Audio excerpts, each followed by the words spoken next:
Khamba namuhle la khamba kumnandi la ekhaya sithokozile sijabulile yabona nje siboniso siphindile kuhle alright siyabonga.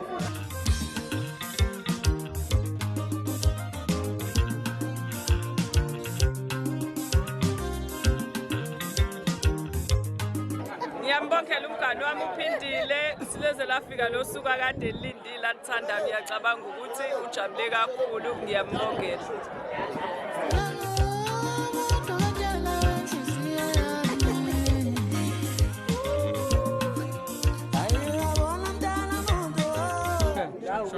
Umamkhansela siyamthatha futhi umakoti wakhe abe muhle.